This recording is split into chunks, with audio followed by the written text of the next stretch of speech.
I was cheated on. I didn't expect it to be with his friend. My name is Sarah Mitchell. I'm 32. I live in Seattle, and I work as a graphic designer. For 6 years, I thought I had the perfect marriage. I thought I knew my husband better than anyone in this world. I was wrong. 6 months ago, I discovered something that shattered everything I believed about love, trust, and the people closest to me.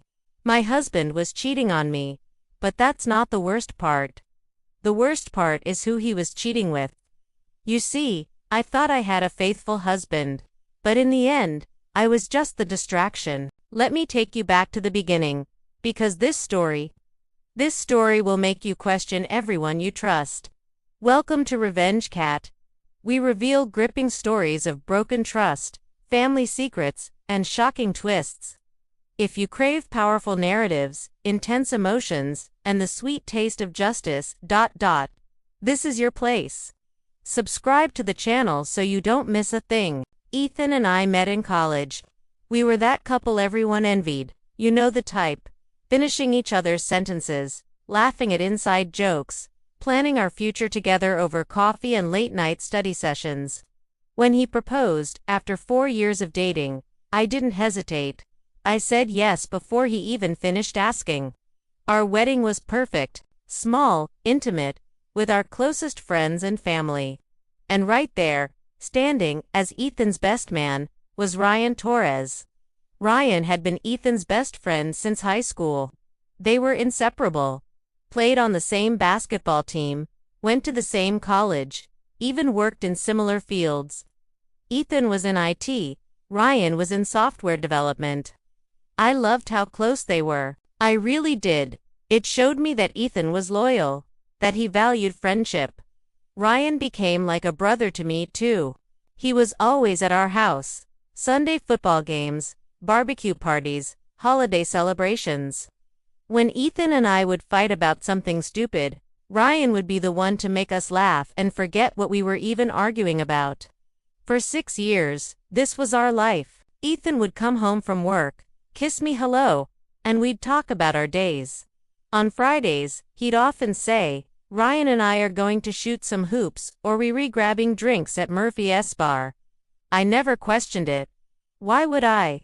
I trusted him completely. I trusted them both completely. Ryan was single, had been for years. He'd joke about being the eternal bachelor, about how he was waiting for the right woman. Sometimes I'd try to set him up with my friends, but he'd always politely decline. I'm not ready yet, he'd say, giving me that charming smile of his. Looking back now, all the signs were there. I just didn't want to see them. It started 3 months ago. Such a small thing, really. Ethan left his phone on the kitchen counter while he showered. It buzzed with a text message, and the preview showed on the lock screen. It was from Ryan, but instead of his usual casual message, it said, "Can't wait to see you tonight, handsome." I stared at that message for a long time. Handsome. Ryan had never called Ethan handsome before. In fact, I'd never seen Ryan call any of his male friends pet names. It struck me as odd.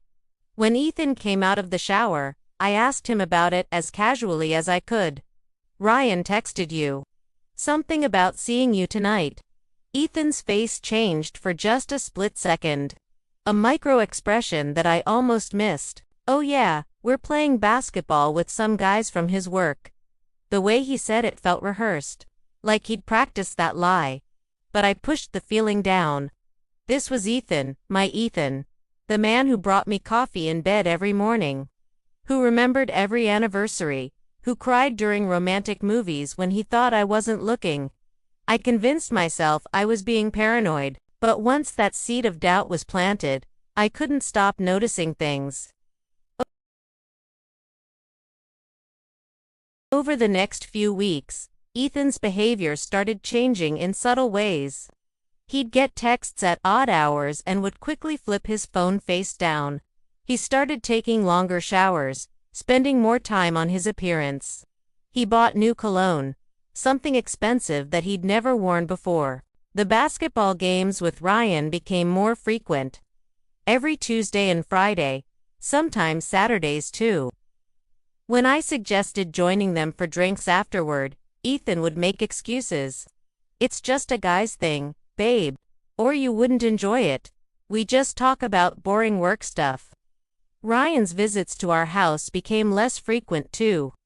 Before, he'd pop by unannounced all the time. Now, when he did come over, there was this weird tension in the air. He couldn't quite meet my eyes, and he'd make excuses to leave early. One evening, I decided to surprise Ethan at Murphy's bar, where he said they'd be watching the game. I put on a nice dress, did my makeup, and drove downtown. When I walked into Murphy's, I scanned the room looking for them. They weren't there. I asked the bartender if he'd seen them. He knew Ethan and Ryan. They'd been regulars for years. Haven't seen them tonight, he said.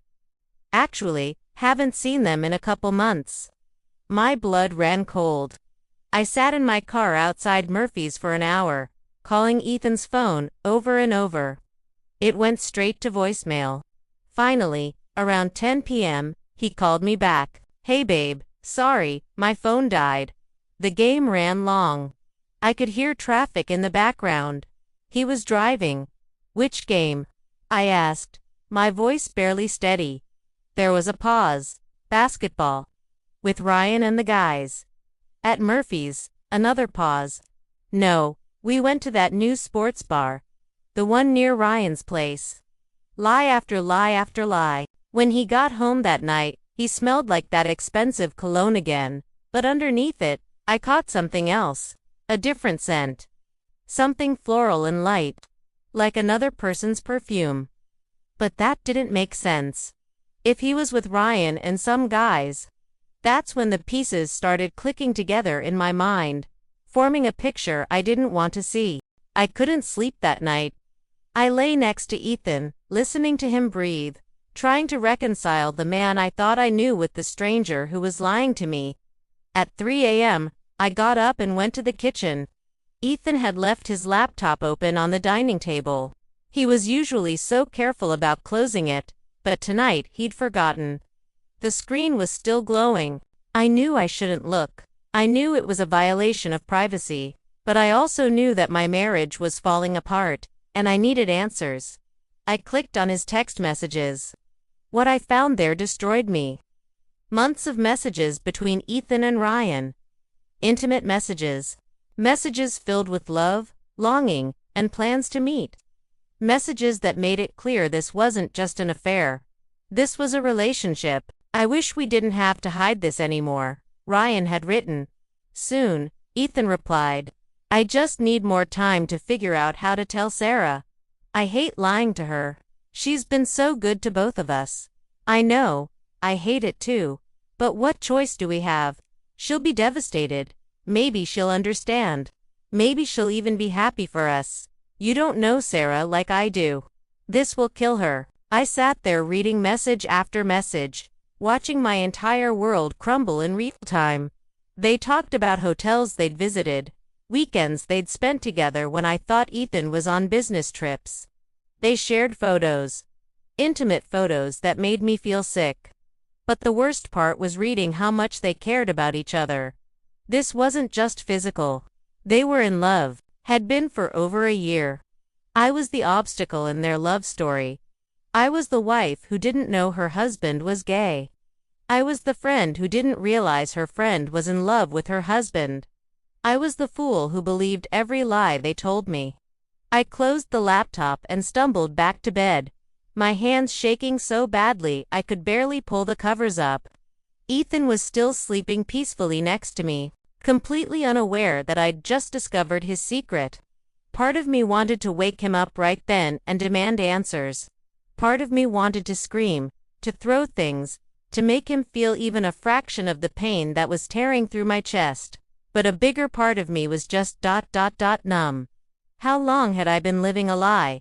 How many times had they laughed about how clueless I was? How many times had Ryan sat at my dinner table, eating the food I cooked, listening to me talk about my marriage, all while knowing he was sleeping with my husband? The betrayal was so complete, so thorough, that I couldn't even process it all at once. I spent the next 3 days pretending everything was normal. I made breakfast. I went to work. I kissed Ethan goodbye in the mornings and hello at night. But inside, I was planning.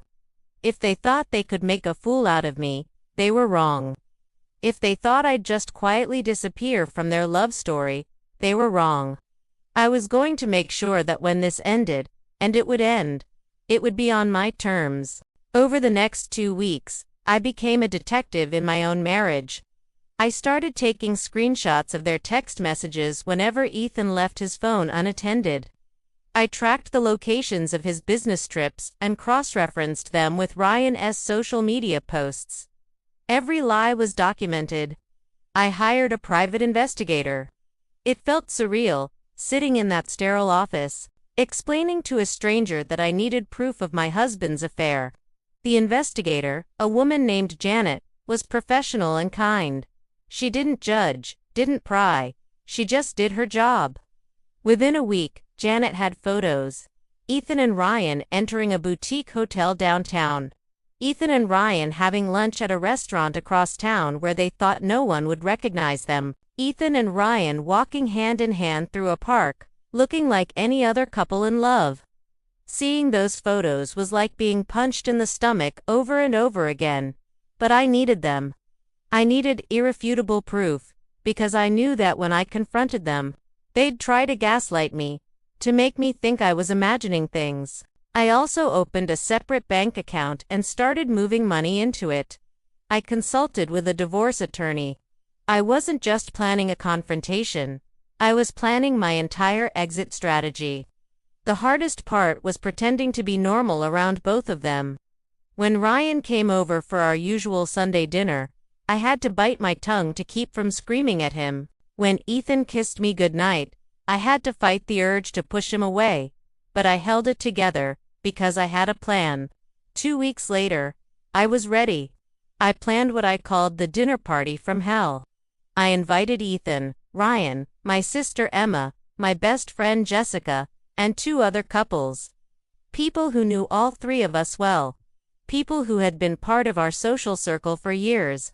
I told Ethan it was a celebration of our 6th wedding anniversary. I told our friends it was just a casual dinner party. Everyone was excited to come. I spent the entire day cooking. Ethan's favorite lasagna, Ryan's favorite garlic bread, homemade tiramisu for dessert. I set the table with our good china, lit candles, put on soft jazz music. It looked like a perfect dinner party, but I had printed out every screenshot, every photo, every piece of evidence I'd collected. I put them all in a manila folder and placed it on the kitchen counter, ready for the right moment. When everyone arrived that evening, the atmosphere was warm and festive.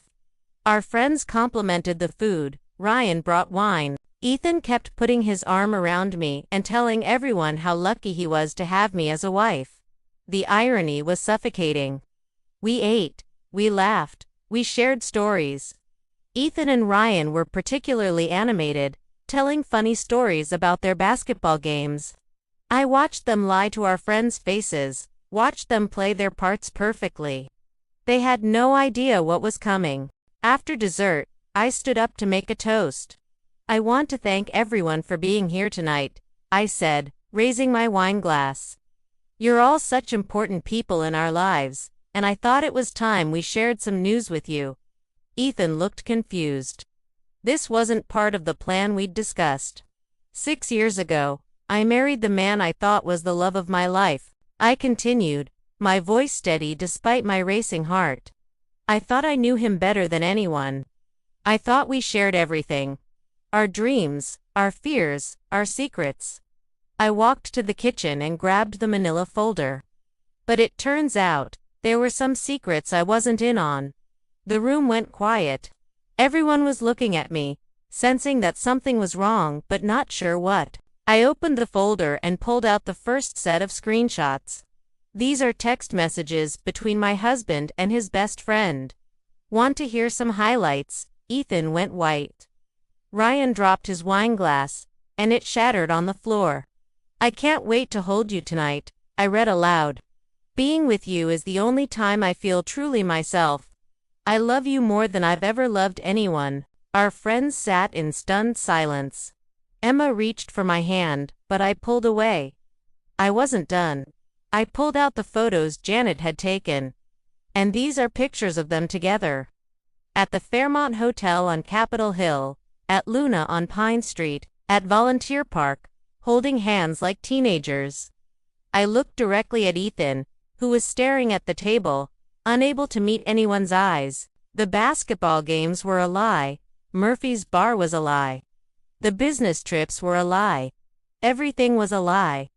Ryan stood up abruptly, his chair scraping against the floor. "Sarah, I can explain." "Explain what?" I cut him off.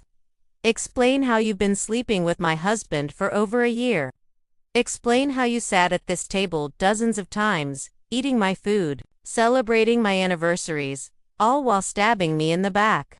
Tears were streaming down my face now, but my voice remained steady, strong. "Explain how you both decided that I was too stupid to figure it out. How you laughed about how clueless I was." "We never laughed about you." Ethan finally spoke, his voice barely a whisper. "Sarah, please, let's talk about this privately." "Privately?" I laughed, but there was no humor in it. "Like how you've been handling your relationship privately." "No, Ethan, I'm done with private. I'm done with secrets. I'm done with lies." Ryan was backing toward the door. "I should go." "Yes, you should," I said coldly, "and don't ever come back to my house again." He left without another word, leaving Ethan to face the wreckage alone. After our friends left, some offering support, others just too shocked to know what to say, Ethan and I were alone. The house felt enormous and empty. He tried to explain, tried to justify what he'd done. He told me about struggling with his sexuality for years, about falling in love with Ryan gradually, about not knowing how to tell me. "I never wanted to hurt you," he said, tears streaming down his face. "I love you, Sarah, I do, just not in the way you deserve to be loved." And you know what? I believed him. I could see the pain in his eyes, the genuine regret. I understood that he was struggling with his identity, that coming out isn't easy, especially when you're married. But understanding didn't erase the betrayal. "You could have told me," I said quietly. "You could have been honest. We could have gotten divorced amicably, remained friends. I would have supported you, Ethan. I would have wanted you to be happy." "I was scared," he whispered. "So you decided to live a lie. To make me live a lie too. To let me believe there was something wrong with me when you started pulling away." I thought about all the nights I'd lain awake, wondering if I wasn't attractive enough anymore. If I'd done something to push him away. All the times I'd tried to be a better wife, a more understanding partner. "You stole a year of my life," I continued. "A year where I could have been moving on, finding someone who actually wants to be with me. A year where I could have been healing instead of wondering what was wrong with our marriage." Ethan broke down completely then, sobbing apologies that came too late. I went upstairs and packed a bag. I couldn't stay in that house another minute. "I'll be filing for divorce," I told him as I headed for the door. "My lawyer will be in touch." That was the last real conversation we ever had. But I wasn't done yet. The dinner party was just the beginning. The next day, I posted something on social media. Nothing explicit, nothing that named names. Just, sometimes the people closest to you are living completely different lives than you realized. Grateful to finally know the truth, even though it hurts. Here's to new beginnings and never settling for lies again. Within hours, the post had dozens of comments and likes. Our mutual friends knew exactly what I was talking about. Word spread fast in our social circle. Ethan called me, panicked. "Sarah, people are asking questions. My coworkers, my family. They're starting to figure it out." "Good," I said simply. "This isn't just about me," he pleaded. "Ryan's job, his family. They don't know he's gay. This could ruin him. He should have thought about that before he decided to have an affair with a married man. I wasn't being cruel for cruelty's sake. But I was done protecting people who hadn't protected me. I was done being the understanding, accommodating wife who puts everyone else's needs before her own. The divorce was finalized 3 months later. Ethan didn't contest anything. He was too ashamed, too guilty. I got the house, half of everything, and my freedom. Ryan lost his job. Not because of discrimination, but because the stress of being exposed made him sloppy with his work. He moved to Portland shortly after. I heard through friends that he and Ethan tried to make their relationship work openly, but it didn't last. Too much guilt, too much baggage from how it started. Some people have asked me if I regret how I handled it. If I think I was too harsh, too public with their private struggle. My answer is always the same. I regret trusting people who didn't deserve it.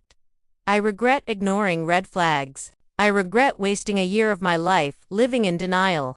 But I don't regret standing up for myself. I don't regret demanding honesty. And I don't regret refusing to quietly disappear so they could have their happy ending at my expense. Betrayal changes you. It shows you that people you love are capable of incredible selfishness. It teaches you that trust, once broken, can never be fully repaired. But it also shows you what you're made of. It shows you that you're stronger than you ever imagined. It teaches you that you can survive anything, even the complete destruction of everything you thought you knew about your life. I'm 33 now. I live alone in a beautiful apartment overlooking Elliott Bay. I've started dating again. Carefully, slowly, with eyes wide open. I've learned to trust my instincts, to ask hard questions, to never again ignore red flags for the sake of keeping the peace. Some nights, I still think about Ethan and Ryan. I wonder if they ever found happiness. If they ever learned to be honest with the people they love. I hope they did, because despite everything, I don't wish them pain. But mostly, I think about the woman I was 6 months ago. The woman who believed she was living in a loving marriage, when she was actually just providing cover for her husband's secret relationship. The woman who was so eager to trust that she ignored obvious lies. The woman who was so afraid of conflict that she accepted behavior that should have been unacceptable. I'm not that woman anymore. I'm stronger now, wiser, more careful with my heart. And I know that if someone lies to me again, if someone betrays my trust again, I won't spend months making excuses for them. I won't waste time trying to fix something that's already broken. I'll walk away, because I learned something important from this whole nightmare. The only person you can truly count on is yourself. The only person whose love you can guarantee is you. And that has to be enough. The betrayal hurt. The lies hurt. Discovering that my marriage was a sham hurt more than I thought any emotional pain could hurt. But you know what hurt the most? Realizing that I had been betraying myself. By ignoring my instincts. By accepting less than I deserved. By being so afraid of being alone that I stayed with someone who didn't really want me. Never again. I thought I had a faithful husband, but in the end, I was just the distraction. But I'm not anyone's distraction anymore. I'm the main character in my own story now. And this story has a happy ending. Because I'm free. For more exciting videos, don't forget to subscribe to the channel, like, comment, and share. If you want powerful narratives, strong emotions, and the sweet taste of justice, this is your place.